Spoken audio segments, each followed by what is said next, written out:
Hello everyone, कैसे हो आप सब। आई होप कि आप सब ठीक होंगे।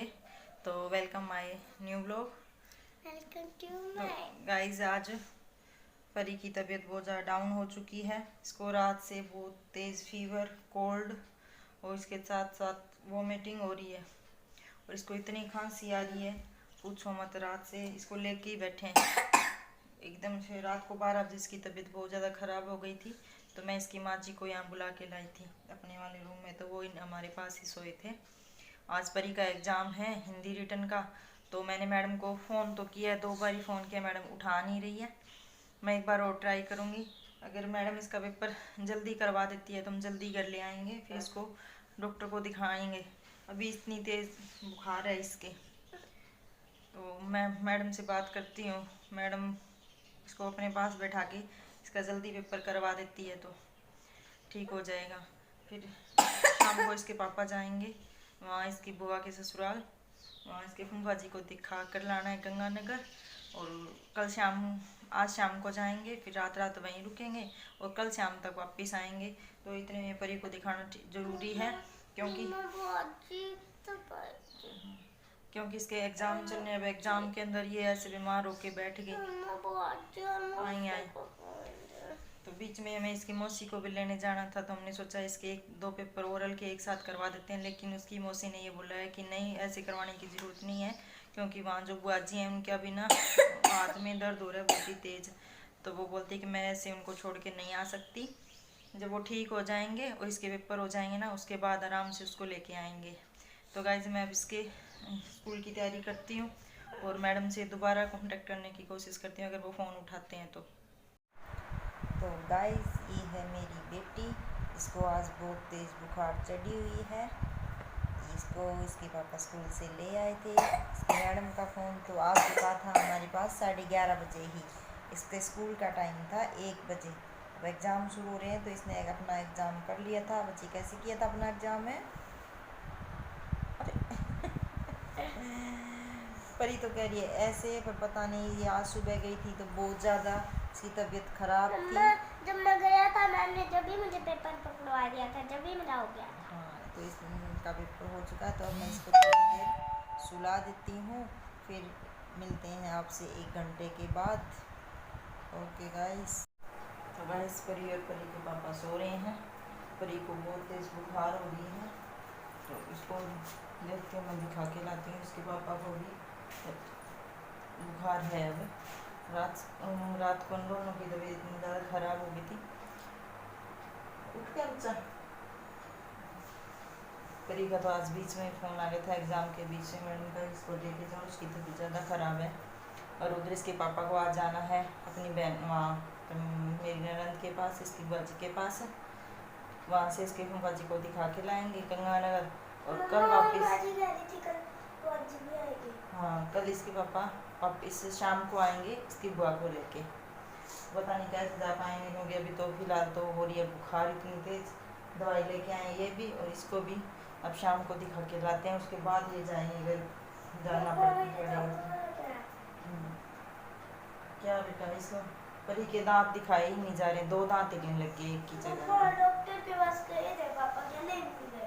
उस वाले डॉक्टर वाले डेंटिस्ट के पास जा जाता है। और गाइस, अपना ट्राईपोड तो आ चुका है, तो मेरे को भी ये सुविधा हो चुकी है, अपनी वीडियो रिकॉर्ड कर सकती हूँ। और अपना कानू भी वहाँ बैठा है, ये रहा मज़े से।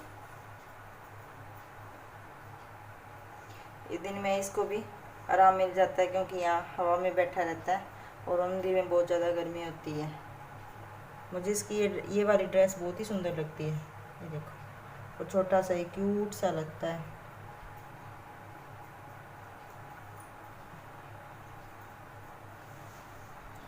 तो मैं ट्राईपोड की वजह से अपनी वीडियो खुद ही रिकॉर्ड कर सकती हूँ।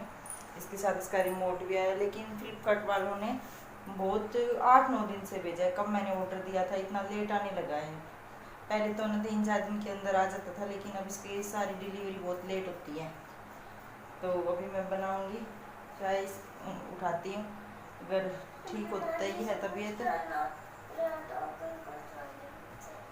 ठीक होती है तो वहाँ जाएंगे। अपना देखते हैं। मम्मा देखो मैंने आपके लिए ड्राइंग बनाई है। परी ने मेरे लिए बनाई है ड्राइंग। क्या लिखा है परी इसके ऊपर? माई मम्मा हैप्पी बर्थडे।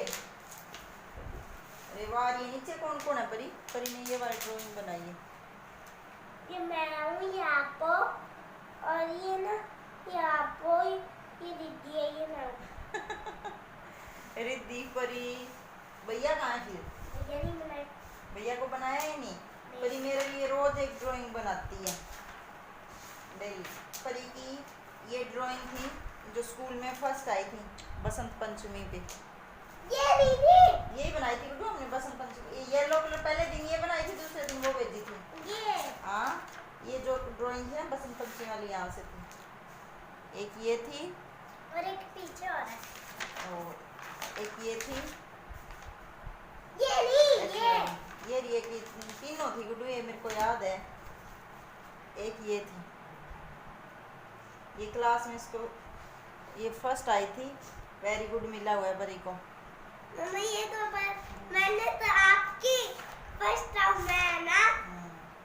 वैसे तो कुछ हेल्प करनी पड़ती है बच्चों की, थोड़ी बहुत हेल्प करनी पड़ती है परी। मम्मा मैं यहाँ पे ना परी ने एक ड्राइंग रात को बनाई थी मेरे लिए। ये देखो, इसमें लिखा हुआ है ये कैसे लिखा है, मेरी माँ दुनिया की बेस्ट मम्मा है। एक जगह माँ और एक जगह मम्मा। ऊपर ये मेरी फोटो बना रखी है। थैंक यू परी। तो गाइस, इसकी बुआ जब आएगी ना तो वो यहाँ पे गौर पूजने आएगी। गौर मतलब निकालने के लिए आएगी। राजस्थान हरियाणा में जो मतलब वो रहती हैं लेडीजें, उनको है ना गौर निकालनी पड़ती है। ये त्यौहार ही होता है गौर का। तो ये इसकी माँ जी ने बनवाई है। ये देखो पूजा बोल जी जो दादी जी ने बनाई थी वो तो ले गई, खुद बना के लाई है काजल कुजल डाल के। मैं पकड़ लेता हूँ। ये एक वो पिंक कपड़ों में है ईश्वर भगवान जी, और इधर है गौर माता। तो 3 तारीख की गौर है, तो आपको वो भी दिखाएंगे कि यहाँ राजस्थान में कैसे निकाली जाती है गौर। वैसे तो यहाँ पूरी धूम धड़ाके के साथ निकाली जाती है, लेकिन सबका अपना अलग अलग तरीका है कैसे निकालें। मैं पकड़ लेता हूँ। मैंने अपनी गौर निकाली थी मेरे मायके में। मैंने और मेरी बहन ने एक साथ इकट्ठी निकाली थी, लेकिन हमारे वहाँ हरियाणा में ऐसा कुछ नहीं होता। हमारे तो सिर्फ ये होता है पूज लेते हैं उस दिन गौर को, और वो लेडीज़ें आती है, वो मतलब खाना खा के चली जाती है। इतना ही होता है गौर का। अब इनको जिस दिन गौर होएगी ना 3 तारीख को, पता नहीं 4 तारीख को ऐसी गौर है, उस दिन पता है इनको क्या करना है? इनको पूजन करके लास्ट में कुएं में डाल देना है। कुएं में जाएंगे। कुएं में नहीं जाओगे तुम, कुएं में डाल के आओगे बेटा। कुएं में मत जा मेरे बेटा। चलो पर ये दैया माँ जी को जाओ, आराम से जा। पहले गेट ओपन करके आ जा। मम्मा ये गौर माता, ये ईश्वर भगवान है। ये गौर माता, ये गौर माता है। ये गौर के मतलब हस्बैंड है। इनके पति देव है। गौर माता के पति देव है। गौर माता की शादी इनसे ईश्वर हाँ इनसे भगवान के साथ हुई है। हाँ जाओ, पहले गेट खोल के बेटा। रिमोट फुल ले लिया। परी ने मेरा इस ट्राइपॉड का रिमोट ले रखा है, वो मुझे दे नहीं रही है। नहीं दूंगा। चलो गेट खोलो परी। ये लो रखिए, और गेट ऑफ कर देना बेटा। यहाँ पे रख दो एक बारी। हाँ ले आना आते टाइम रिमोट। ठीक है, गेट ऑफ तो करके जाओ। अच्छा ठीक है। तो गाइस, जिस दिन मेरा आज चौथ का व्रत था ना, तो मैंने सब लेडीज़ों के पैर छुए, तो सब ने मेरे को ये कहा कि ये भगवान आस माता तुझे ना बेटा दे, ऐसे कुछ बोला होगा। तो जो मेरी सास है ना इसकी माँ जी, उन्होंने भी यही कहा भी हे आस माता मेरा। उन्होंने दोबारा जैसे व्रत शुरू किया। एक बार तो उन्होंने कर दिया था, फिर हमारी शादी के बाद उसका उद्यापन कर दिया। कल परसों है ना उन्होंने दोबारा शुरू किया है। तो उन्होंने भी यही कहा था कि भी हमें भी है ना मतलब मेरे को भी पोता दे तो मैं उसका उद्यापन करूँगी। तो परी ने ये सब सुन लिया। फिर आके पता है शाम को मेरे को क्या कहती, मेरे को ऐसे कहती, मम्मा लड़कियां बेकार होती है क्या? तो मैंने कहा नहीं बेटा ऐसे थोड़े ना होता है, लड़कियां बेकार, ये लड़की तो बहुत अच्छी होती है। कहते मम्मा है ना, सब जिनके बच्चा होने वाला होता है ना तो वो सारी औरतें पता है क्या कहती है, ऐसे कहती है हमारे लड़का हो लड़का हो। कोई ऐसे नहीं कहता भी हमारी लड़की हो। मैंने कहा बेटा मैंने तो यही कहा था भी मेरी लड़की हो और मेरी लड़की हो गई, तो मेरे को तो बहुत अच्छी लगती है। कहते फिर ना सारे तो मम्मा सब तो नहीं कहते भी हमारी लड़की हो, लड़कियां लड़के ही अच्छे होते हैं क्या इतने। अब ये देखो मतलब छोटे बच्चे, छोटी सी है ना ये, अभी 5 साढ़े 5 साल की है, इसको भी ये बात है ना इसके दिमाग में बैठ गई, तो इसने मेरे से ये क्वेश्चन पुट किया। तो गाइज आपको भी ना ऐसे मतलब कोई भी बात बच्चों के सामने नहीं करनी चाहिए जिससे वे ये सोचने पे मजबूर हो जाएं कि मतलब लड़का लड़की में फ़र्क करने के लिए, फ़र्क करना आज ही वो समझ जाएं। तो मैंने ये आपको कहा है, वैसे तो सारे जैसे नहीं है, लड़कियों आजकल जिनके संतान नहीं होती ना, जिसके कोई भी लड़का या लड़की कोई भी नहीं है, वो तो ये सोचते हैं कि हमारी लड़की भी हो जाए। तो अपना अपना होता है, ठीक है, भगवान सबको दोनों चीज़ें ही दे, मैं तो यही कहती हूँ। चलो अगर कुछ भी ना होना तो इसलिए ये एक लड़की अच्छी हो। लड़कियाँ क्या नहीं करती भाई, बहुत कुछ करती है। आजकल तो वो टाइम रहा नहीं, अपना इंडिया बहुत इस चीज़ में बहुत ज़्यादा आगे निकल चुका है, इतना मॉडर्न बन चुका है, तो ये सोच तो अब ज़ीरो हो चुकी है। तो okay guys, thank you for watching my video. अगर आपको मेरी वीडियो पसंद आए तो इसको लाइक करें, कमेंट करें और शेयर करें, और जो लोग नए हैं वो सब्सक्राइब करना ना भूलें। तो ओके गाइस, मिलते हैं नेक्स्ट व्लॉग में, तब तक के लिए बाय, टेक केयर।